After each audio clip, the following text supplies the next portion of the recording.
Sa unang araw.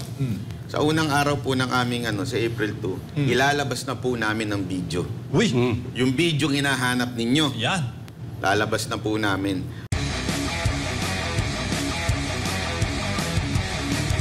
This time, makakasama natin ang trio, bagong partner natin sa serbisyo publiko at pagpapaliwanag sa mga bagay-bagay na may kaugnayan po sa politika. Walang iba, ang Banateros. Nasa aking kaliwa.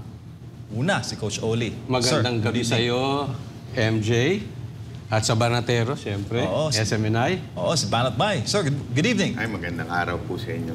At si Boss Dada. Boss, sir, good evening. Yes, magandang gabi po sa lahat ng nanonood sa Nightline News and Banateros Worldwide. Opo, at sila po ay magsisimula on April 2. Yes, Next week. At para sa hindi nakakaalam, tanungin po natin sila sa history. Kung paano sila napunta sa larangan ng pagbablog at syempre kung paano nabuo ang Banateros. Unahin ko na si Coach Oli. Coach Oli, kailan ka ba nagsimula mag-vlog, sir?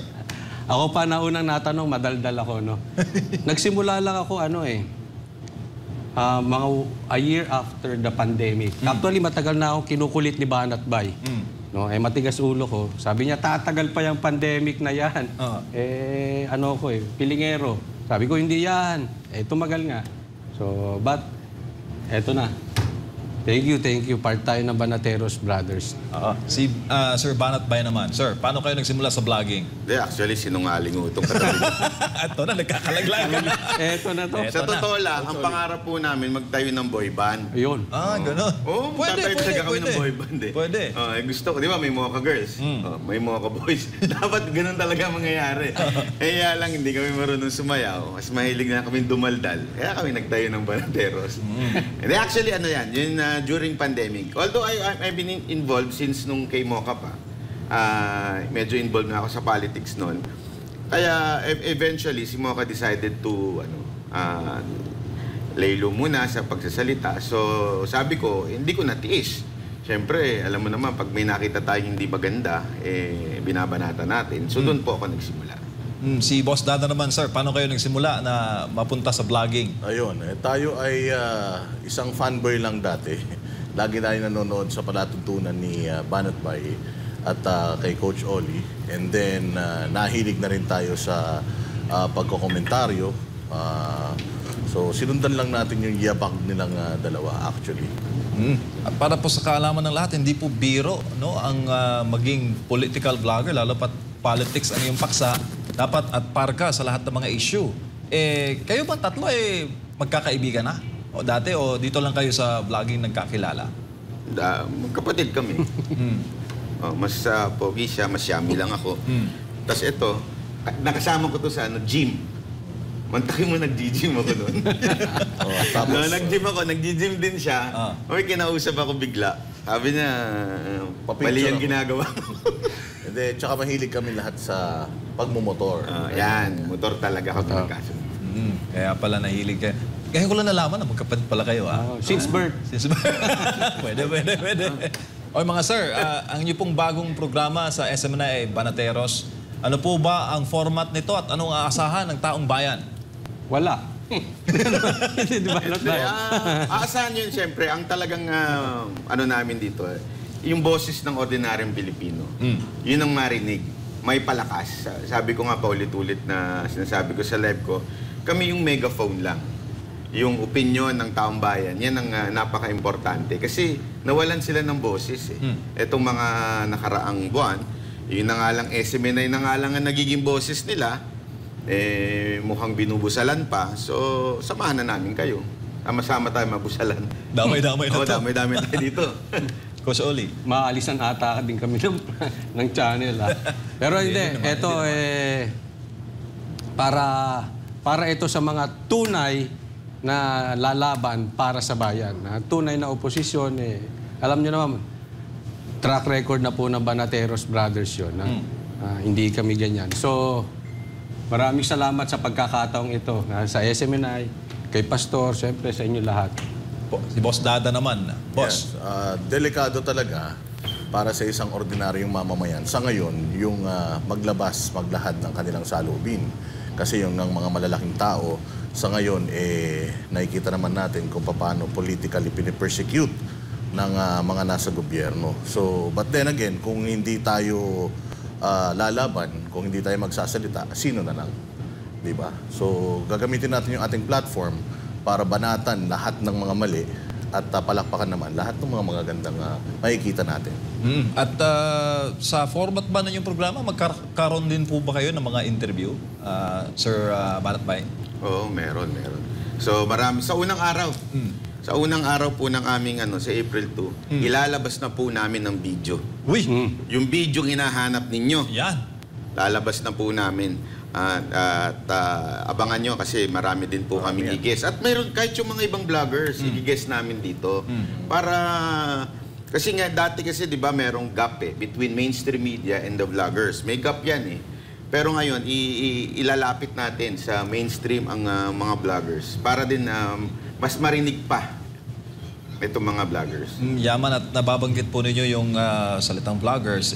Marami po ang nagsasabi ngayon na pinapantay ninyo ang political landscape, lalo na sa pagdadala ng impormasyon dahil sa media, limitado ang framing ng mga balita. Isa inyo, free speech, Coach Oli. Balikan ko lang yung sinabi ni Banatbay tungkol dun sa yung unang gabi namin, yung magiging guest namin. Yung mga nakatago na hindi mahanap at inaantay ng tao lumabas, yun ang ilalabas namin sa April 2. April 2, no? Tama. Oh. So, antayan nyo po yun. Maganda yun. At saka si Boss Dada mukhang excited na itong bumanat Oo. Hindi, actually, tayo. Magpapakabait naman tayo, syempre. Dahil dala na natin sa ngayon ang SMNI. Kaya abangan nila. Dahil sigurado ako na masaya talaga ito. Makaka-relate ang lahat ng mga masang Pilipino dito sa ating bagong palatuntunan sa SMNI. Ako naman ang magtatanong sa'yo. Handa na ba kayo? Ito na. Handa na ba ang SMNI? Na madagdagan ng kaso? Ay, basta tayo mga partner, sa katotohanan tayo. Ayan. Bibigyan natin sila ng fair play sa Banateros. Paano ba natin pinipili yung mga guest? Marami nagtatanong dito. Paano daw ninyo siniselect ang mga guest na pagpapasalitain po ninyo? May nabanggit ng paunang pahayag si Coach Oli. Yung mga nagtatago. Wala kaming pipiliin para sa akin. Kahit si... Kabati namin, hindi namin kabati, welcome kayo. Basta... Actually, inaayayahan nga natin, gusto po namin ma-interview si Presidente Bongbong Marcos. Yun. Para maganda, magkaliwanagan tayo, di ba? Kung ano ba talaga ang system na nangyayari sa bayan natin. Kung welcome po, anyway, welcome naman siya mula noon di ba? Kayo nga lang ang nagbigay ng pagkakataon sa kanya noon. Hindi ko nga alam ba't parang nakalimutan So, bibigyan natin ng pagkakataon, kung maimbitahan natin, mas maganda. Siya po mismo ang magsabi kung totoo o hindi yung video. Di ba? Maganda yun. Well, katulad ng sinasabi ni Coach Oli, yung mga matagal ng mga nawawala, pwede nating imbitahin. Si SOJ Boying Remulla, pwede nating interviewin. Lahat, pwede natin interviewin dito. So, at least, di ba? Mas para masaya. Coach Oli, ako gusto kong naku, ito na mga Banateros, nagdadaldal. Ito na. Gusto kong imbitahin yung mga atat na atat kay Pastor, no, na nag-aabol sa kanya. Gusto kong ma-interview yon yung dalawa. Si Risa at saka si Castro. Pwede ba yun? Simulan na natin doon. Iimbitahan ka namin, Risa at saka Castro. You are welcome sa Banateros Brothers. Pero kidding aside, open naman po kami.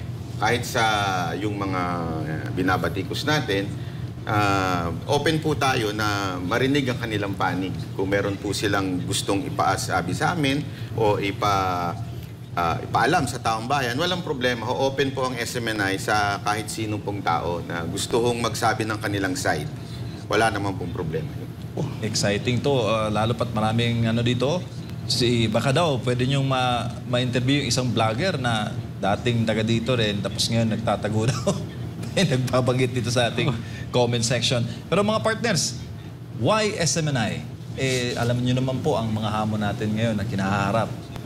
Meron tayong may mga pinupukol sila sa amin ng mga issue at yung mga hindi nila nagagawa directly, ginawa nila indirectly.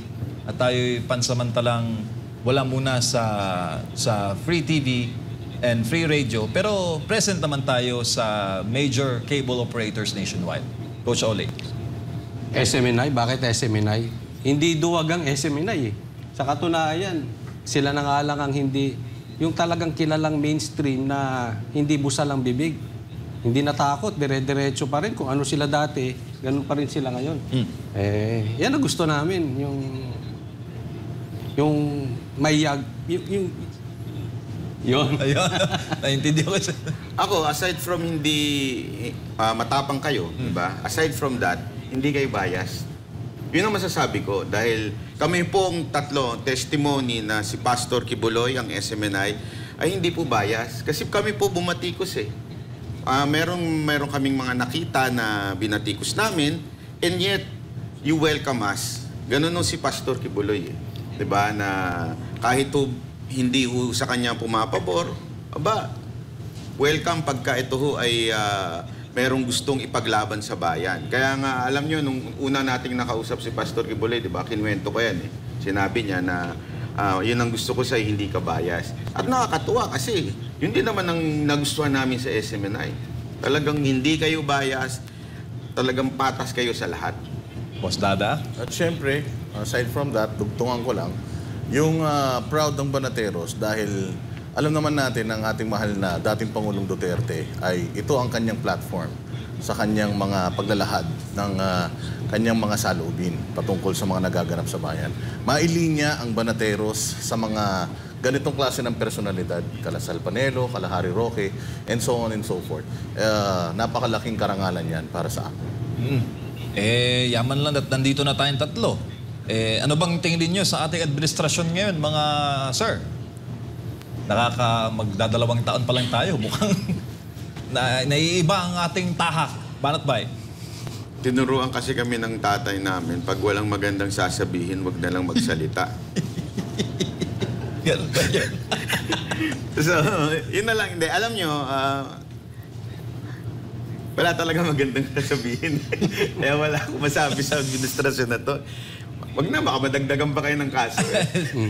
I-reserve na natin. I-reserve na natin. April 2. Pakakaabangan. At may mga nagpapatanong din dito, mananatili ba ang pagiging critical ninyo sa lahat ng mga isyong sa tingin ninyo ay dapat punahin at dapat banatan? At tatanggap din po ba kayo ng mga comment? Magbabasa din daw po ba kayo ng mga comment on live? Yes. Para pa din po siyang yung aming mga live streams. Siyempre, since involved kailangan ng tao dito sa ating show, so kailangan basahin natin yung kanilang saloobin. Paratingin natin yun kasi ang yun ang kulang sa format ng mainstream media reporting and vlogging. Sa vlogging kasi, nabibigyan ng boses yung mga ordinaryong mamamayan. So yun po yung gusto nating gawin dito sa ating palatuntunan. Coach Oli? Parang nasa gitna yun no? Pwedeng mainstream, vlogging, no? Huwag lang makalimot kasi baka makalimot kami, akala namin nasa channel kami. Iba-iba na pagsasabihin namin dito, naku, bawal pa naman yung bawal magsalita nung... Ganun, bawal yun, bawal. Kasi may mga panuntunan sa telebisyon. May mga words na hindi natin mabanggit at general patronage. Pero kaya-kaya yan. Kayo pa sanay kayo sa pagkukomento, di ba? Banat Bay? Oo nga, binabati nga po natin yung chairman ng MPRCB. Hello po. Magandang gabi po sa inyo. So yung program po ninyo, The Banateros, ilang oras po ang rundown nun? For now, 1 1 hour. 1 hour. Mukhang bitinsan yung tatlo Siyempre, pero siyempre magkakaroon naman ng progression yan, definitely. Papayagan nyo ba kami mag-extend? Ay, depende na yun sa in the long run. Pero masaya kami mga partners dahil ang SMNI sadyang ginawa ito bilang malasakit ng pastor sa bayang Pilipinas. Nabigyan talaga ng avenue yung ating mga kababayan na makarinig ng totoong balita. At siyempre, ang istasyon na ito ay nakadedicate din sa laban natin kontra CPP, NPA, NDF. Ganun din po ba ang inyong Siyempre. Ay, pananaw? Suportang-suporta ako doon.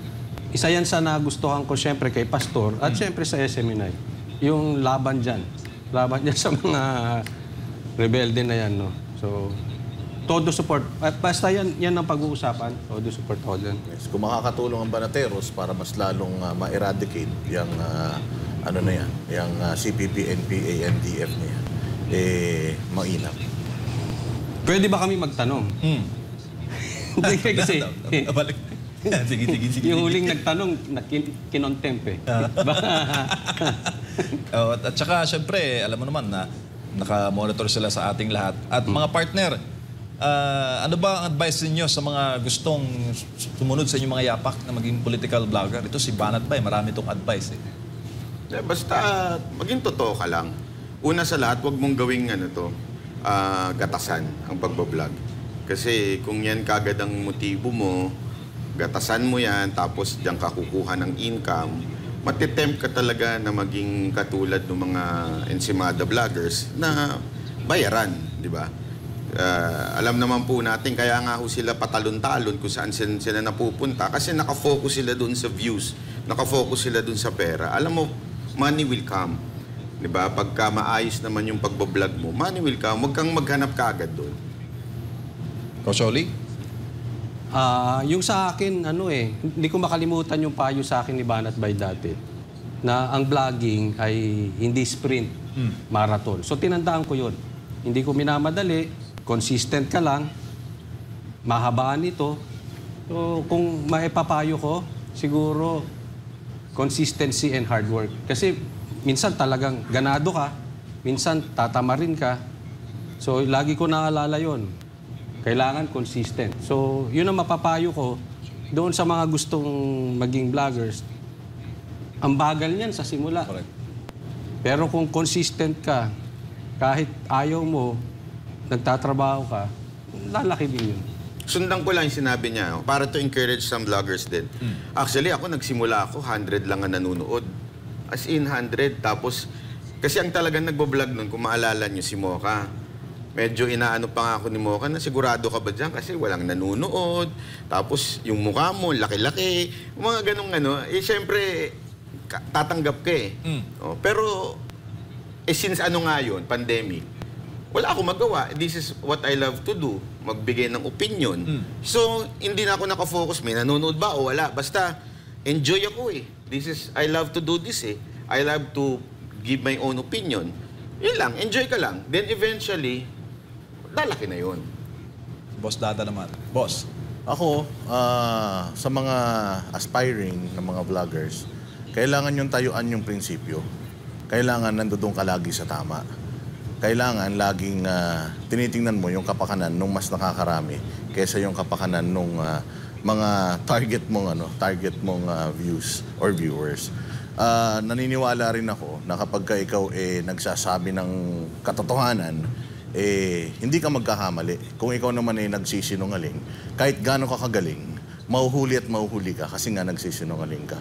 So bottom line, doon lang tayo lagi sa tama at doon lang tayo lagi sa tao. So prinsipyo talaga. Kailangan yung pera, kailangan hindi siya option. Kailangan hindi mo siya target. Kailangan advocacy yung uunahin. Kasi parang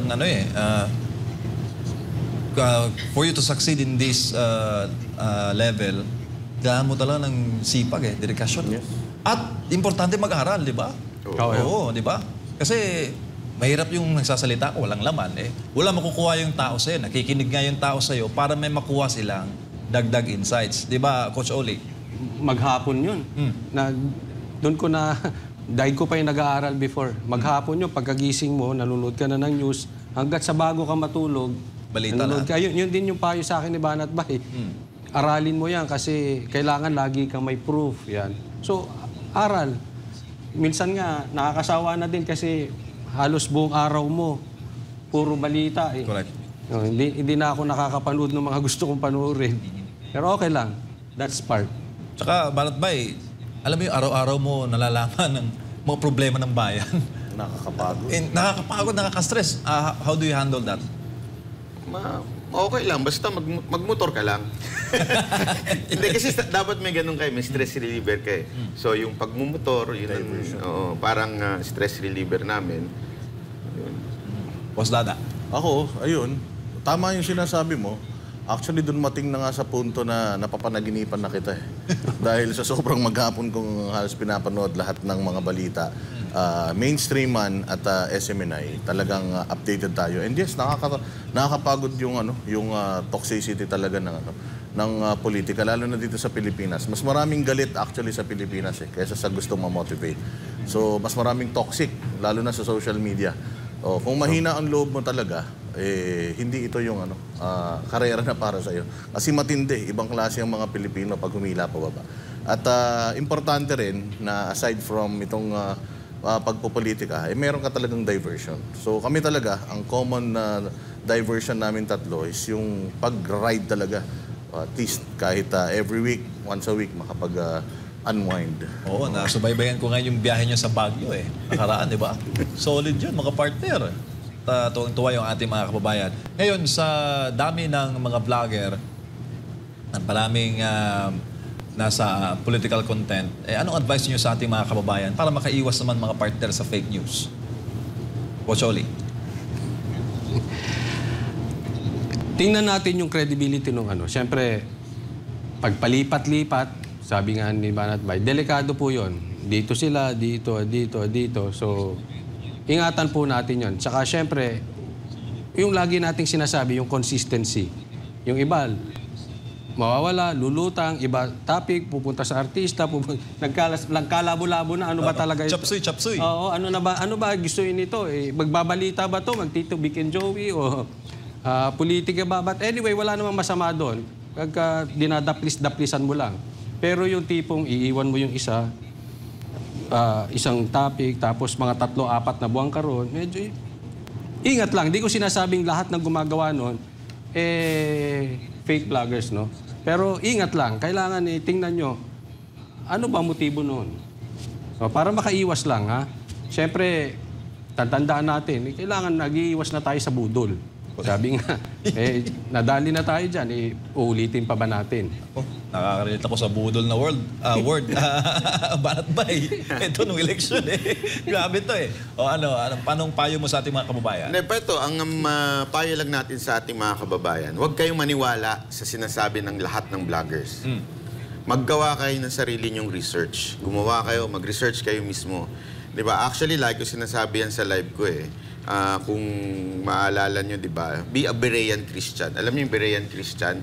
Wherein there's Christianity noon, tapos nung si Paul nagpunta sa isang doon sa Berean Church, yung mismong Berean Christian, nag-research sila, sinisigurado nila na yung pinipreach ni Paul, tama. Nandoon pa rin, nakasulat pa rin. Ganon, no? Wag ho porket, sikat si ganito, sikat si ganyan. Ito, banateros yan. Kahit ho sa amin, wag ho kayong maniwala. Mag-research kayo kasi ayaw namin ng zombie na followers. Ayaw namin ng ganon, yung oo lang kayo ng oo sa sinasabi naming lahat. Paano kung nagkamali kami? Paano kung nagkamali yung mga iniidolo ninyo? So dapat kayo, mag-research kayo. Gawin niyo yung trabaho ninyo. Wag lang kayong umasa, wag kayong pumayag na ini-spoon feed lang sa inyo. Pag sinabi, katulad ng isang vlogger vlogger ba yun? Reporter na galing dito na nagdabog. Sabi niya, meron daw deal si Pangulong Duterte doon sa China, may secret deal daw. Pero paghahanapin mo naman, wala ka naman makita na may ganun. Ibig sabihin, hindi porket dati siyang reporter, dati siyang media man, paniniwalaan mo na. Huwag ganun. Kailangan mag-research ka para hindi ka tumulad sa mga katulad ng ganun na fake news. Diba? Pabagsak ng pabagsak. Yun lang. Tsaka araw-araw nag-uulam ng ampalayang hilaw. Oo, grabe yun. Basta ikaw muna. Napakalaki ng naging, kumbaga, game changer talaga yung mga vloggers for the past 2 administrations. Correct. Napakalaki ng naiambag ng mga vloggers sa pagkapanalo ni PRD at sa pagkapanalo ni Presidente Bongbong Marcos. Napakarami po sa mga dating kaalyado ni PRD na kasama sa mga nambudol para manhalo ang administrasyon ngayon. So ang ibig ko sabihin, mag-iingat po kayo sa mga sinusubaybayan ninyong mga vloggers. Siguro naman may kanya-kanya tayong mga talino. Kailangan alamin ninyo kung ito bang mga pinanonood ninyo, niloloko kayo o hindi. Siguro naman, nagtanda na tayo sa aral ng 2022. Marami sa mga nasa dating tumatangkilik sa nanalong party o administrasyon ang bumaliktad na dahil hindi sila naging masaya sa outcome. So sila din mismo nabudol. So yun lang, yung sinasabi natin kanina, yung budol na word, lagi niyong ilalagay sa mga puso at isip niyo yun. Nabudol kayo dati, wag na po kayo magpapabudol ulit. Alam niyo kung sino-sino yung mga vloggers na hanggang ngayon nambubudol pa din at mambubudol pa din in the future. So iiwasan niyo na yan. Ingat-ingat. Bitinin muna natin ating mga kababayan para ma-excite sila sa April 2. Huling tanong mga sir, baka naman puro banat lang marinig ng taong bayan at walang may ere na developmental news sa ating mga talakayan. Banat ba Meron. Lagi nga namin sinasabi, pagka mali, banatan. Pero pag tama naman, palakpakan natin. Marami naman na nagagawang maganda ibang departamento. Actually, hindi nga kami nakatingin kung sino yung tao. Pag may magandang ginawa yung tao na yun, palakpakan natin kahit oposisyon nyo. Kahit yun ay administrasyon, okay lang, palakpakan natin. Kasi ang goal natin dito, hindi ho tayo parang yung mga komunista na nasa kamara. Hindi ho tayo ganun. Ang goal natin dito, pupurihin natin yung mga magagandang gagawin para ulit-ulitin nila para sa bayan yung maganda nilang gagawin. Nagkataon lang talaga, konti yung magandang ginagawa. Wala tayong magagawa doon. Sila dapat magbago. Dumating sa punto, MJ, na ang Banateros, na-chismis pa. Binabayaran ng administrasyon. Kasi nga, ang Banateros, kapag kami nakikita naman kaming maganda, actually, naghahanap talaga kami ng magandang may babalita. Dahil nga yung mga vloggers nila, walang ibang focus kundi batikusin ng Banateros. Mag-content ng mga kapwa nila vloggers dahil wala talaga silang nakikita siguro na may magandang may babalita nila doon sa kanilang sinusuportahan. So naghahanap kami ng mga magaganda, and nilalabas natin. Actually, yan nga yung nung may hinahanap ako yung tungkol doon sa cancer hospital, di ba? Na centers. Pupurihin ko na si Romualdez sana kasi boom picture niya, pangalan niya nandun Yung problema, hindi naman pala sa kanya nagsimula yun Panahon ni Pangulong Duterte pupurihin ko na siya, pasalakpakan ko na sana. Kaya lang, credit grabber pala talaga itong Hindi natuloy. Oo, credit grabber kasi. Hindi ko maintindihan to ay Romualdez Talagang parang parang may plano ba ata yun Baka aeroplano. Coach Oli. Actually, may nangyari sa akin sa live ko niyan. May pumasok na basher, sabi niya, puro kayo negative, at hindi nyo purihin. Sabi ko, sige. Sabihin mo sa akin, anong magandang ginawa niyang congressman na yan, pupurihin ko. Hindi ko nababanggitin kung sino congressman nyo, basta malaki siya. Pupurihin ko yan, antayin kita. Wala na bigay Anong gagawin ko? Mag-iimbento ako ng kapurihan nun. So pagka may magandang sasabihin, hindi, okay lang, pupurihin namin kahit sino pa yan. At saka dagdagan ko pala, para maging, hindi naman magmukhang bias fair. Tinanong mo yung tungkol doon sa mga vloggers. Lagi ko sinasabi to sa vlog ko, huwag kang maniniwala sa Banateros, kahit kay Coach Oli, huwag kang maniwala. I-research mo. Tingnan mo kung yung mga sinasabi, yung mga pasabog ba ni Coach Oli, yung mga pinagsasabi niyan, may ebidensya. Pag walang ebidensya, kahit sino pa yan, kahit ako, huwag kayong maniniwala. Matuto na po tayo doon nang hindi tayo mabudol ulit. Abangan po ninyo mga kababayan ang ating mga bagong partner sa public service. Anong mensahe? Invite po natin. Coach Oli, banatan mo na. April 2 po. Abangan ninyo. May nagko-komentaryo nga sa mga nanonood ngayon ng live. Shout out po sa inyo lahat. Di ko na po kayo mabati kasi hindi ko oras lang to. Pero maraming nagsasabi, baka bitin ng isang oras. Pagkakasyahin po namin, maraming salamat kay Pastor Kibuloy, sa buong community ng SMNI, sa KOJC. Maraming salamat po. Suportahan po natin ang Banateros Brothers April 2. Tayo naman, binabati natin lahat ng mga vloggers na nanonood ngayon. Andiyan si Jojo de Guzman, andiyan sila Jay Guevara, Spencer, VMR, Buster, si Bisdak. Ayan, yung mga vloggers natin. Master Judea. Master Judea. Yan po yung mga kasama natin. Kami lamang po ang talagang napunta dito, pero kasama natin yan na magbibigay din ng opinion. Sama-sama ho tayo. Kaya nga, ang titulo nitong namin programa, Banateros. Kasi hindi lang ho ito Banateros Brothers. Lahat ho ito na bumabanat sa mga mali sa lipunan. April 2. Boss Dada. Ayan po, so inaanyayahan namin lahat ng mga Banateros worldwide at syempre, ang lahat ng mga miyembro ng KOJC, syempre Pastor Kiboloy and itong pamunuan ng SMNI. Maraming salamat sa opportunity. gagawin namin ang lahat ng aming makakaya para ma-entertain kayo at makapaghatid sa inyo ng patas na komentaryo. Again, April 2, pagtapos ng mahal na araw, pagtapos ng penitensya nila, may panibago silang penitensya kasama ang Banateros Brothers. Partners, ganito ang extra namin, no? Natin. Ayan, no? Para sa Diyos at sa Pilipinas nating mahal.